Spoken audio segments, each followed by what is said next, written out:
Morning friends. आज जो मैंने ज्योग्राफी का चैप्टर स्टार्ट किया था, आज उस चैप्टर को कंप्लीट करते हैं और उसमें बहुत सारी चीज़ें बची हुई हैं, उन सारी चीज़ों को कवर करते हैं। एनसीईआरटी क्लास 6 का मैंने फर्स्ट चैप्टर लिया हुआ था ज्योग्राफी का, earth from the solar system, सौर मंडल से पृथ्वी। तो उसमें मैंने आपको सौर मंडल के बारे में तो पहले वीडियो में ही बता दिया था कि सौर मंडल क्या है।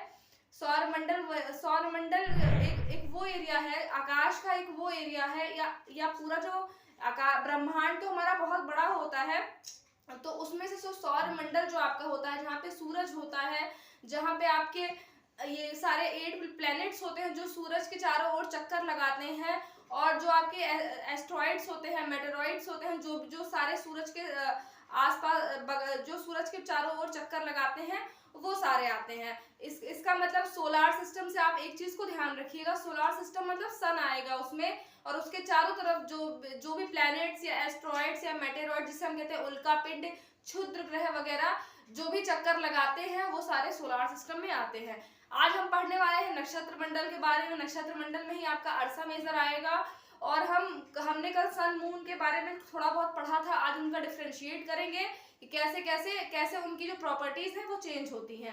तो ठीक है, तो देखिए आप ज्योग्राफी क्लास 6 का एनसीईआरटी फर्स्ट चैप्टर है अर्थ फ्रॉम सोलर सिस्टम, सौर मंडल से पृथ्वी।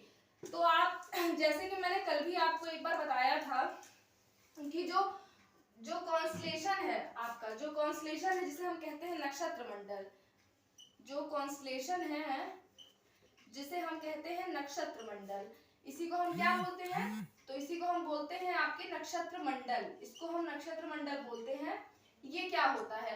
तो ये तारों का एक समूह होता है। जब रात में आकाश में आप आसमान को देखते हैं, तो जो तारे होते हैं, तारे कई तरीके से अपनी आकृतियां बदलते हैं। जो तारे होते हैं वो कई तरीके से शेप्स बदलते हैं, अपने साइज को बदलते हैं। वो तारों की जो भी जुगलबंदियां होती हैं, उन सबको, उस पूरे एरिया को हम क्या बोलते हैं? नक्षत्र मंडल। तो नक्षत्र मंडल किससे बना होगा? तो नक्षत्र मंडल तारों से बना होगा। सौर मंडल आपका, उसमें आपको याद है कि सूरज होगा। नक्षत्र मंडल में रात का जो दृश्य होता है, आकाश की तरफ आप देखते हैं, जो भी जहां तक भी तारों से टिमटिमाया हुआ जो भी एरिया होता है, जो भी आकृतियां तारे बदलते हैं, उन्हें हम कहते हैं नक्षत्र मंडल। तो हम इसको बोल सकते हैं ग्रुप ऑफ स्टार्स। अगर हम इसको बोले ग्रुप ऑफ स्टार्स, अगर हम इसको हिंदी में बोलेंगे तो तारों का समूह बोल सकते हैं। इसको हम बोलेंगे तारों का समूह। अब जब हम नक्षत्र मंडल की बात कर ही रहे हैं, तो हम इसमें आते हैं अर्सा मेजर पे। नक्षत्र मंडल का ही भाग है अर्सा मेजर, या हम ये भी बोल सकते हैं कि अर्सा मेजर का ही भाग है नक्षत्र मंडल। हम कुछ भी बोल सकते हैं। तो अर्सा मेजर क्या है? तो अर्सा मेजर की एक आकृति होती है, जो 7 तारों की आकृति होती है, जिसे इंग्लिश में हम कहते हैं अर्सा मेजर, जिसे हम इंग्लिश में कहते हैं अर्सा मेजर। इसको हम इंग्लिश में कहते हैं अर्सा मेजर, और इसको हम बिग बियर बोलते हैं। बिग बियर मतलब भालू, क्योंकि जो इस तारे की आकृति होती है, जो ये तारे मिलकर के जो आकृति को बनाते हैं, उसे हम कहते हैं, वो भालू के समान होती है, तो हम कहते हैं बिग बियर। चाइना में इसे बोला जाता है पेतेओ। चाइना में इसे बोला जाता है पेतेओ।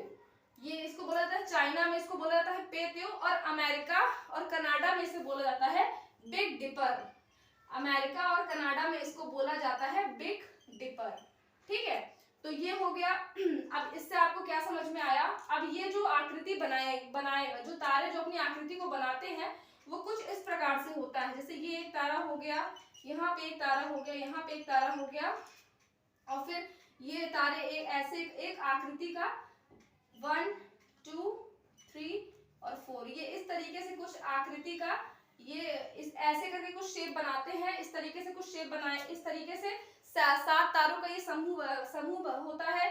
इसे हम हिंदी में कहते हैं सप्तऋषि मंडल। इसे हम हिंदी में कहते हैं सप्तऋषि। इसको हम सप्तऋषि मंडल भी कहते हैं हिंदी में, और इसको हम इंग्लिश में अर्सा मेजर भी कहते हैं। ये इस तरीके का शेप रहेगा, या तो आप ऐसे इस तरीके से भी इस तरीके से ये शेप बनेगा। कहीं पे आप देखेंगे इस तरीके से ऐसे करके शेप आएगा, फिर एक 1 2, ये इधर के बॉक्स टाइप का बन जाएगा, ये पूरा ऐसे करके इस तरीके से शेप बनते हैं आपके, ये आपका होता है अर्सा मेजर। ठीक है, ये 7 तारों का समूह होता है, इसे हम बोलते हैं अर्सा मेजर। इसे हिंदी में बोलते हैं सप्तऋषि मंडल। 7 तारों का है तो सप्तऋषि से याद कर लीजिएगा, और इसके जो नाम है वो ऋषियों के नाम पे रखे गए थे। अब इसी में हम आते हैं, इसको हम रफ करते हैं।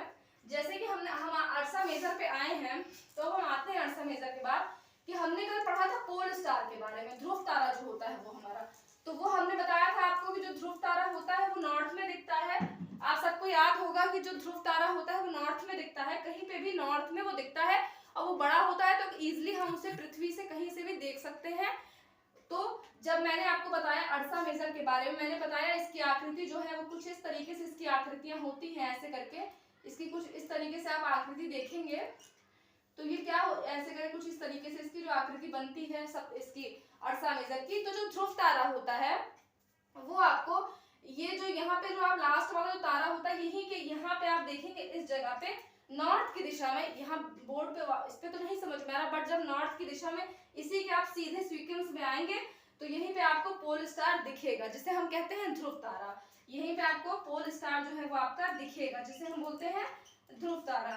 तो ये आपको इजिली दिख जाते हैं, ये जो आपको अर्सा मेजर है तारे हैं वो भी दिख जाते हैं, और पोल स्टार भी आपको दिख जाता है। बस आपको ये याद रखना है कि जो आपका ये अर्सा मेजर है, 7 तारों का जो समूह है, जो भी जो जिसे हिंदी में कहते हैं सप्तऋषि, ये जो है जब ये यहाँ पे कंप्लीट होता है तो जहाँ पे ये दो जो कंप्लीट होता है उसके सीधी रेखा पे ही आपको पोल स्टार दिखता है, ध्रुव तारा जो है आपको दिखता है। कोशिश है कि आपको समझ में आया होगा, और नहीं भी समझ में आया होगा तो अभी एक वीडियो और बनेगी, उसमें इस चीजों को और अच्छे से मैं समझाऊंगी। तो ये मैंने आपको अर्सा मेजर के बारे में आपको बता दिया है कि ये जो है आपका अर्सा मेजर है, जो आपका नक्षत्र मंडल का ही एक भाग है, या तो अर्सा मेजर का भाग नक्षत्र मंडल है, हम किसी को कुछ भी बोल सकते हैं। ठीक है, तो उसके बाद हम आते हैं अब मून पे आते हैं। जैसे मून जो है आपका, अब हम आते हैं आपकी सेलेस्टियल बॉडी पे। सेलेस्टियल बॉडी किसे बोलते हैं, तो आप देखिए सेलेस्टियल जो बॉडी होती है इसे हम हिंदी में कहते हैं खगोलीय पिंड। इन्हें हम हिंदी में क्या कहते हैं, तो इन्हें हम हिंदी में कहते हैं खगोलीय पिंड, है ना। तो अब इसी आपकी सेलेस्टियल बॉडी में ही आपके सन, मून, स्टार्स, जो भी आपके ब्रह्मांड में जो भी चीजें हैं, जो भी प्लैनेट्स हैं, आपका स्टार्स है, वो सब खगोलीय पिंड होगा, जिसे हम इंग्लिश में कहेंगे सेलेस्टियल बॉडी। अब थोड़ा सा हम डिफरेंशिएट कर लेते हैं प्लैनेट्स के बारे में, हम स्टार्स के बारे में, और हम सैटेलाइट के बारे में डिफरेंशिएट करके पढ़ते हैं। तो चलिए देखिए, जैसे कि मैंने आपको बताया था कि स्टार्स की जो प्रॉपर्टी होती है, उनके पास होता है लाइट। फर्स्ट होता है लाइट, प्लस क्या होता है उनके पास, हीट होती है खुद की। सन क्या है हमारा, तो सन हमारा क्या है, सन हमारा स्टार है। ये बहुत सारे लोगों को नहीं पता होगा, सन जो है वो हमारा स्टार है, इसके पास खुद की लाइट है, इसके पास खुद की हीट है ना। लेकिन जो हमारा प्लैनेट होता है, जो हमारे जो प्लैनेट्स होते हैं, उनके पास ना खुद की लाइट होती है, उनके पास no heat and no light, उनके पास नो हीट नो लाइट, मतलब इनके पास कुछ भी नहीं होता है, ना लाइट होती ना हीट होती है। ये लाइट और हीट किससे लेते हैं, तो ये सन से लेते हैं, ये सन से लाइट और हीट को लेते हैं। अब हम आते हैं मून पे। मून क्या है, तो मून एक तरीके का सैटेलाइट है। मून एक तरीके का क्या है, तो ये सैटेलाइट है आपका। ये मून जो है आपका वो सैटेलाइट है, जिसे हम कहते हैं हिंदी में उपग्रह। हम इसको हिंदी में कहेंगे उपग्रह। किसका उपग्रह है, तो ये अर्थ का उपग्रह है, मतलब ये पृथ्वी का उपग्रह है। ये पृथ्वी का जो है, ये पृथ्वी का आपका उपग्रह है। ये जो मून है ये पृथ्वी के चारों ओर चक्कर लगाता है, जैसे हमारी पृथ्वी, हमारी अर्थ जो है वो सन के चारों ओर चक्कर लगाती है। एक दिन में जो अर्थ है आपकी वो 24 आवर्स अपने जगह पे, अपने प्लेस पे वो रोटेट होती है, अपने प्लेस पे वो रोटेट होती है, और वो अपने प्लेस पे तो रोटेट होती ही है, तो 24 आवर्स कंप्लीट होते हैं, और वो रोटेट होते होते होते होते होते जब पूरा सन का भी एक चक्कर लगाती है तो क्या होता है, 365 डेज, एक साल कंप्लीट होता है। तो अर्थ क्या है, वो सन का चक्कर लगाती है। बाकी भी जो जैसे मैं इसके बाद वाले वीडियो में आपको एस्ट्रॉइड्स और मेटेरॉइड्स के बारे में बताऊंगी, वो सब भी सन का चक्कर लगाते हैं। लेकिन जो ये जो मून है ये अर्थ का चक्कर लगाता है, क्योंकि ये जो मून है ये अर्थ का उपग्रह है, मतलब ये सैटेलाइट्स है। ऐसे जो 8 प्लेनेट है सबके सैटेलाइट, सबके अपने अपने उपग्रह हैं। तो हमारे अर्थ का उपग्रह क्या है? ये मून है। ये मून क्या करता है? मून भी लाइट कहाँ से लेता है? सन से ये लाइट लेता है। इसके पास भी खुद की नो हीट नो लाइट, इसके पास भी खुद की ना हीट है और ना लाइट है, ना नो हीट नो लाइट। तो एक चीज तो आपको समझ में आ गई होगी मेरे हिसाब से कि जो स्टार्स होते हैं उनके पास उनकी खुद की लाइट होती है, खुद की हीट होती है। अब हम आते हैं सोलर सिस्टम के, अब हम प्लैनेट्स पे आते हैं। आप लोग मुझे बताइए कि जो मरकरी है, हमारा जो बुध ग्रह है, उसके पास लाइट और हीट होती होगी? सोच के बताइएगा। जो कि मैंने बोला है आपसे कि प्लेनेट के पास उनकी नो हीट नो लाइट, तो हम क्या बोल सकते हैं कि भाई बुध ग्रह भी जो है वो भी हमारा प्लेनेट है, तो उसके पास भी ना हीट होगी और ना लाइट होगी। हाँ, जब स्टार्स की हम बात करते हैं तो जो भी हम आसमान में स्टार्स को देखते हैं वो स्टार्स बहुत छोटे दिखते हैं हमको।